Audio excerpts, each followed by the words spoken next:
Buntag pa sa'yo, nag-cellphone na. Mag-upang mata, oh. Saan ang oras sa tulog?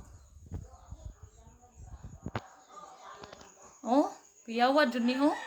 Murag lolo kikoy ba? Sus, number 4 pa. Kuya, saan ka oras sa tulog?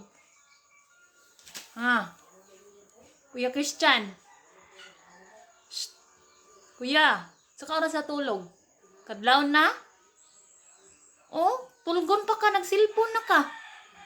O dyan nang wasaway klase, no? Kuya? Good job kayo? Nga mag-work man dada. Sus, katulgon pa kignaw, nag-cellphone na, oh. Yawa na mo kuya, oh. Tirno man. Morning kuya.